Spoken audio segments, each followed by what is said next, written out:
নমস্কার students. Last ক্লাসে আমরা খাদ্য কি এবং তার বিভিন্ন প্রকারভেদ সম্পর্কে একটা ছোট আলোচনা করেছিলাম। আজকে তারই কন্টিনিউয়েশন আমরা করব। আগের দিন আমরা খাদ্যের বিভিন্ন রকমের শারীরবৃত্তীয় কাজের কথা পড়েছিলাম। দেহ নির্মাণ, ক্ষয়পূরণ ইত্যাদি। সেটাকে যদি আমরা কন্টিনিউয়েশন রাখি, তাহলে আমরা দেখতে পাবো যে খাদ্যের কিন্তু শুধুমাত্র যে শারীরবৃত্তীয় কাজ রয়েছে তা নয়, তার সাথে সাথে খাদ্যের কিছু সামাজিক কাজও রয়েছে, খাদ্যের কিছু মনস্তাত্ত্বিক কাজও কিন্তু রয়েছে। আমরা যদি প্রথমে সামাজিক কাজকে দেখে নিই, তাহলে আমরা দেখব যে খাদ্যের সামাজিক কাজ কি রয়েছে। বলছে, পুষ্টিদান ছাড়া খাদ্যের একটি সামাজিক গুরুত্ব আছে। অন্যের সঙ্গে একসঙ্গে বসে খাওয়া দাওয়ার অর্থ সামাজিক দিক থেকে তাকে স্বীকৃতি দান, তার সঙ্গে সৌহার্দ্য স্থাপন এবং তার প্রতি সম্মান প্রদর্শন। খাবার ভাগ করে খাওয়া বন্ধুত্বেরই নিদর্শন।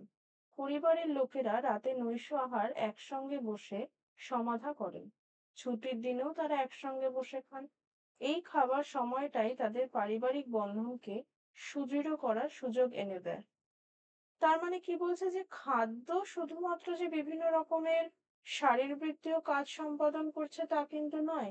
তার সাথে সাথে আমাদের মধ্যে সামাজিকীকরণের একটা ভিত্তিপ্রস্তর কিন্তু খাদ্য সুযোগ করে দিচ্ছে। এবং আমরা দেখতে পাই যে খাদ্যের মাধ্যমে আমরা যখন একসাথে ডাইনিং টেবিলে বসে পরিবারের লোকেরা খাদ্য গ্রহণ করি, বা যখন আমরা বিদ্যালয়ে গিয়ে টিফিন পিরিয়ডে একসাথে বসে বন্ধুরা খাবার ভাগ করে খাই, আমাদের মধ্যে কি হয়, একটা আত্মিক সম্পর্ক গড়ে ওঠে, বা আমাদের যে মনের ভাব, সেই মনের ভাব বিনিময়ের একটা ভিত্তি কিন্তু আমরা গড়ে উঠতে দেখতে পাই।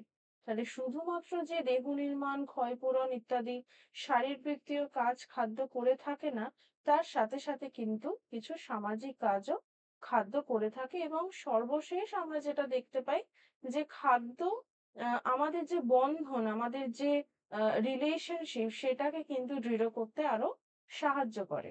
আমরা এখানে একটা ছবির মাধ্যমে দেখতে পাচ্ছি যে দক্ষিণ ভারতীয় একটি ফ্যামিলি একসাথে বসে তাদের খাদ্য গ্রহণ করছে। যখন আমরা একসাথে বসে কোনো খাদ্য গ্রহণ করি, এক তো আমরা অন্যকে দেখে সেই কোনো কোনো একটি খাদ্য হয়তো আমাদের খেতে ইচ্ছে করে না, কিন্তু অন্য কেউ খাচ্ছে দেখে সেটা খাওয়ার একটা আগ্রহ হয়। আমাদের যদি কোনো মনের ভাব প্রকাশের ইচ্ছে হয়, আমরা সেটা করতে পারি। এবং ফ্যামিলির মধ্যে যে একটা রিলেশনশিপ বিল্ডিং বা একটা বন্ড বা একটা অ্যাটাচমেন্ট, সেটাও কিন্তু গড়ে উঠতে থাকে। বলছে, খাদ্যের মাধ্যমে সামাজিক সুসম্পর্ক সৃষ্টি করা যায়। আমরা আমাদের বাড়িতে কোনো একজন আমাদের ফ্যামিলি মেম্বারকে যদি গেট টুগেদারে ইনভাইট করি, তাহলে তারা যখন আসবেন, একসাথে বসে ডাইনিং টেবিলে খাবার গ্রহণ করবেন, তখনও কিন্তু একটা সুসম্পর্ক গড়ে উঠবে। এছাড়া কি বিভিন্ন শ্রেণী সম্প্রদায়ের মানুষকে কাছে টানা যায়।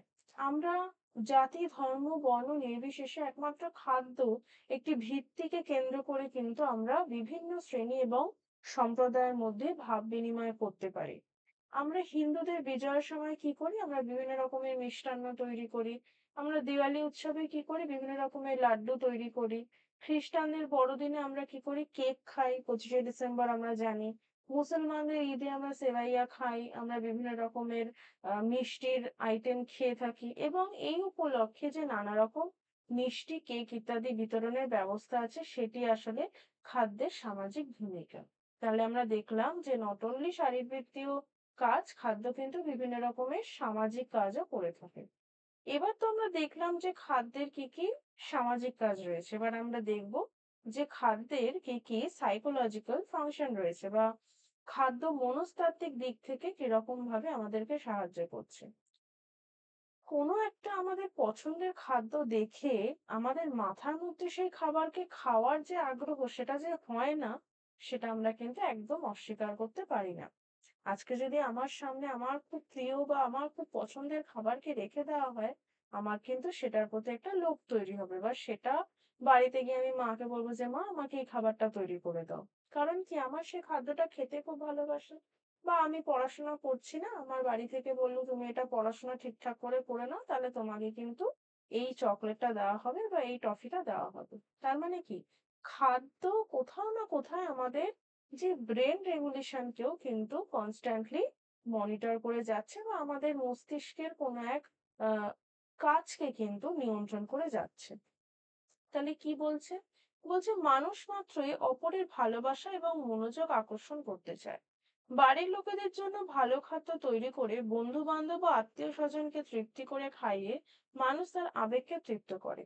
আমরা অনেকে আছি যে আমরা রান্না করতে ভালোবাসি, নতুন নতুন রান্না শিখতে ভালোবাসি, কিন্তু শুধু শিখলেই হবে? তার সাথে সাথে যদি আমরা সেটাকে তৈরি করে কাউকে না টেস্ট করাই বা না খাওয়াই, তাহলে কি আমরা স্যাটিসফাইড হব না? এই যে ফিল অফ স্যাটিসফ্যাকশন, এটা কিন্তু খুব ইম্পর্টেন্ট। সেটা কে করে? সেটা খাদ্যের সাইকোলজিক্যাল ফাংশন করে। খাদ্যের মাধ্যমেই মা ও সন্তানের সম্পর্ক নিবিড় হয়। এই সম্পর্ক কিভাবে নিবিড় হয়? এই সম্পর্ক মাতৃদুগ্ধের মাধ্যমে নিবিড় হয়। বাচ্চাকে অনেক সময় শাস্তি দেবার জন্য মা সাময়িকভাবে খাবার বন্ধ করে দেন। আমাদের কখনো কখনো বলা হয় যে তুমি ঠিকঠাক পড়াশোনা করছো না, আজকে তোমাকে এই তোমার ফেভারিট ফুডটা দেবো না। তখন কি হয়?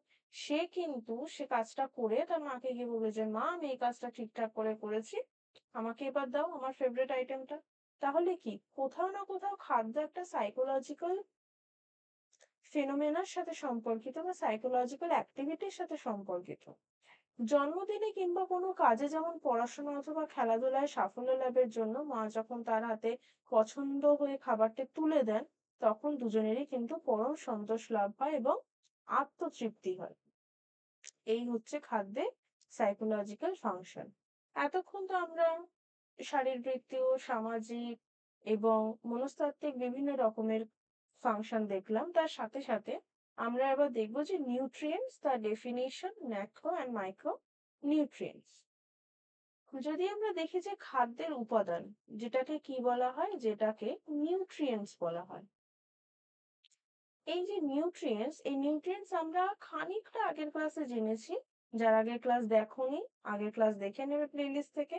আগের ক্লাসে আমরা কি দেখেছি? যে খাদ্যে দু রকমের উপাদান হয়, তার মধ্যে সব থেকে ইম্পর্টেন্ট যে উপাদান সে তার মধ্যে রয়েছে প্রোটিন, তার মধ্যে রয়েছে ভিটামিন, কার্বোহাইড্রেট, ফ্যাট এবং মিনারেলস।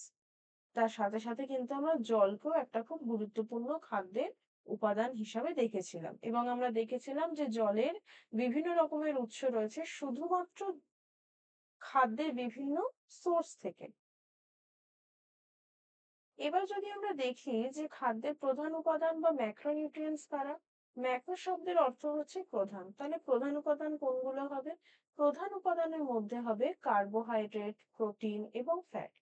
এই উপাদানগুলি খাদ্যের মধ্যে বেশি পরিমাণে থাকে, দেহের গঠন এবং বৃদ্ধিতে সক্রিয় ভূমিকা কিন্তু গ্রহণ করে থাকে। জীবদেহে প্রয়োজনীয় শক্তি সরবরাহ করে এবং দেহের ওজন বাড়ায়। দেহের ওজন কে বাড়ায়? দেহের ওজন কিন্তু ফ্যাট এবং কার্বোহাইড্রেট অনেকটা দেহের ওজন বাড়ায়, কারণ আমরা যদি দেখি এদের ক্যালোরি কাউন্ট কিন্তু অনেকটা বেশি। আমরা পরবর্তী ক্লাসে অবশ্যই ক্যালোরি কাউন্ট সম্পর্কে পড়বো। আর কি করছে? প্রয়োজনীয় শক্তি সরবরাহ করছে। এই কাজটাও কে করে থাকে? এই কাজটাও কিন্তু কার্বোহাইড্রেট করে থাকে। তাই এই কারণে কি বলছে? এদেরকে ম্যাক্রোনিউট্রিয়েন্ট বলছে। যেহেতু এরা সব থেকে গুরুত্বপূর্ণ কাজগুলি করে থাকে, তাই একে বলা হয় ম্যাক্রোনিউট্রিয়েন্টস। আমরা একটা ছবি দেখে নিই। আমরা ছবির মাধ্যমে দেখতে পাচ্ছি যে প্রোটিন আমরা কোন কোন খাদ্য থেকে পাবো, কার্বস বা কার্বোহাইড্রেট আমরা কিসের থেকে পাবো, এবং ফ্যাট আমরা কিসের থেকে পাবো। ফ্যাটের মধ্যে আমরা আগের দিন দেখেছিলাম, আগের ক্লাসে দেখে নেবে যে কিছু উৎকৃষ্ট মানের ফ্যাট রয়েছে বা যেগুলোকে আমরা গুড ফ্যাট বলছি, এবং কিছু ব্যাড ফ্যাট রয়েছে। ঠিক আছে?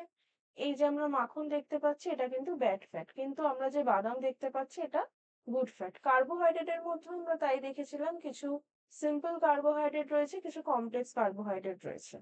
সুগার একটা কি সিম্পল কার্বোহাইড্রেট। আমরা এখানে দেখতে পাচ্ছি যে ভুট্টা জাতীয় কিছু খাবার রয়েছে, গম জাতীয় কিছু খাবার রয়েছে, এরা কিন্তু কমপ্লেক্স কার্বোহাইড্রেট। প্রোটিনের মধ্যে আমরা কিছু উদ্ভিজ্জ উৎস বা প্ল্যান্ট সোর্স দেখেছিলাম, এবং কিছু অ্যানিমাল সোর্স বা প্রাণীজ উৎস দেখেছিলাম। আমরা দেখতে পাচ্ছি মাছ, এরা কিন্তু সমস্তটাই প্রাণীজ উৎস, এবং আমরা এখানে দেখতে পাচ্ছি চিজ ইত্যাদি বা দুধ, এগুলো কিন্তু সবই উদ্ভিজ্জ উৎস। এবার চলে আসি, আমরা প্রধান উপাদান দেখলাম খাদ্যে। তারপর আমরা দেখব যে হোয়াট আর দ্য মাইক্রোনিউট্রিয়েন্টস বা খাদ্যের অণু উপাদান কি? অণু শব্দের অর্থ কি? ক্ষুদ্র, একদম ছোট। তার মানে কি? এরা খুব একটা বেশি আমাদের শরীরে প্রয়োজনীয় নয়। কিন্তু আবার এটাও বলতে পারি না যে একদম প্রয়োজনীয় নয়। They are important but not so much. But they act as an accessory of the macronutrients. তার মানে তারা কিন্তু ম্যাক্রোনিউট্রিয়েন্টস বা প্রধান খাদ্য উপাদানের সাথে সহযোগী হিসাবে কাজ করে থাকে। যেরকম আমরা জানি ভিটামিন এবং খনিজ লবণ। ভিটামিনের মধ্যে আগের দিন আমরা ডিটেইল ডিসকাশন করেছিলাম। যারা দেখোনি ক্লাস 1 এর ভিডিওটা দেখে নেবে। যে ভিটামিনস কি, কি রকমের হয়, তাদের উৎস কি, মিনারেলস কি, কি রকমের হয়, তাদের উৎস কি এবং এরা দুজন কিন্তু অনেক সময় ইন্টার রিলেশনশিপ বা একত্রে কাজ করে।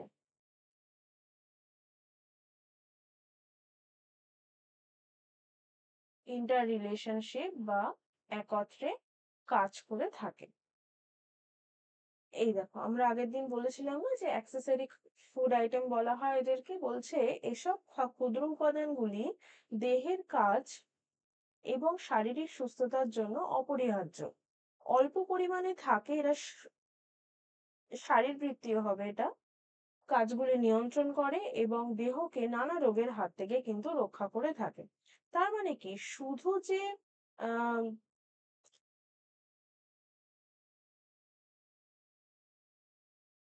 শুধু যে এরা আমাদের ম্যাক্রোনিউট্রিয়েন্টস কে হেল্প করছে তা কিন্তু না। এরা বিভিন্ন রকমের রোগের হাত থেকে আমাদেরকে রক্ষা করছে। যেমন আমরা জানি যে এই যে গাজর এর মধ্যে প্রচুর পরিমাণে ভিটামিন এ রয়েছে। যে কিসের জন্য উপকারী? আমাদের চোখের জন্য উপকারী। আর কি দেখতে পাচ্ছি আমরা এখানে? আমরা এখানে দেখতে পাচ্ছি পালং শাক রয়েছে। যার মধ্যে কি রয়েছে? আয়রন মিনারেল রয়েছে যে কি করছে আমাদেরকে অ্যানিমিয়ার হাত থেকে রক্ষা করে। এরকম আরো ভিটামিন এবং মিনারেলের আলোচনা আমরা আগের দিন করেছিলাম এবং পরবর্তী সময়ে যখন আমরা ইন্ডিভিজুয়াল ভিটামিন এবং মিনারেল করব তখনও করব। এবং কি বলছে যে এদেরকে আনুষঙ্গিক উপাদান বা অ্যাক্সেসরি ফ্যাক্টরও কিন্তু বলা হয়। এই ম্যাক্রো এবং মাইক্রোনিউট্রিয়েন্টস এর থেকে আরো দুটো কনসেপ্ট আসে। তার মধ্যে প্রথম কনসেপ্ট হচ্ছে প্রক্সিমেট প্রিন্সিপলস অফ ফুড এবং আরেকটা কনসেপ্ট হচ্ছে protective principles of food. Proximate principles of food বলতে কি বোঝায়? বলছে খাদ্যের প্রধান অংশ বলে কার্বোহাইড্রেট, প্রোটিন এবং ফ্যাটকে তাদেরকে কি বলা হচ্ছে? Proximate principles of food. জল যদিও শক্তি উৎপাদন করে না, তথাপি দেহের 2/3 হলো জল।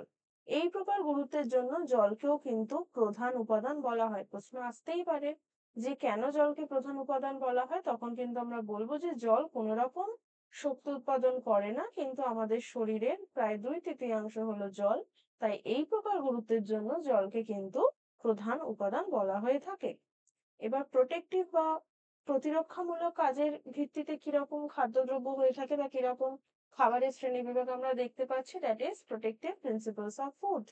খাদ্যের অণু উপাদান অর্থাৎ ভিটামিন এবং খনিজ লবণ কোনো রকম শক্তি উৎপাদন করে না, কিন্তু দেহকে বিভিন্ন রোগ সংক্রমণের হাত থেকে রক্ষা করে। তার মানে কি ওরা মেন ডিফারেন্সিয়েট কারোর ভিত্তিতে করছে যে শক্তি উৎপাদন করে এবং একদল শক্তি উৎপাদন করে না, যেরকম ভিটামিন এবং খনিজ লবণ। কিন্তু ওরা কিন্তু তাও আমাদের শরীরকে কি করছে? রোগ সংক্রমণের হাত থেকে রক্ষা করছে। তাই এদেরকে কি বলছে? তাই এদেরকে বলছে প্রোটেক্টিভ প্রিন্সিপলস অফ ফুড। ঠিক যেরকম আমরা আগেরটায় দেখলাম প্রক্সিমেট প্রিন্সিপলস অফ ফুড। ঠিক আছে? তাহলে আজকে কিন্তু আমরা অনেক কিছু জেনে নিলাম এবং তোমরা দেখতে পাচ্ছ যে এখানে আমার টেলিগ্রাম গ্রুপের নাম দেওয়া রয়েছে, that is DS group of education, যেটা শুধুমাত্র West Bengal council of higher secondary এডুকেশনের 11 এবং 12 এর বিভিন্ন নিউট্রিশন এবং পরবর্তী সময় এডুকেশন সম্বন্ধীয় বিভিন্ন ভিডিও আসবে, যার পিডিএফ উইথ অ্যানোটেশন কিন্তু দেওয়া থাকবে। তোমরা লিংকে ক্লিক করেও জয়েন হতে পারো বা তোমাদের যদি লিংকের প্রয়োজন হয় তোমরা কমেন্টে কিন্তু আমাকে মেসেজ করতে পারো, আমি তোমাদেরকে লিংক অ্যাটাচ করে দেবো। আমাদের আবার দেখা হবে পরবর্তী ভিডিওতে। ততক্ষণ পড়তে থাকবে এবং কোনো রকম কোয়েরি হলে তোমরা অবশ্যই কিন্তু কমেন্ট বক্সে কমেন্ট করবে।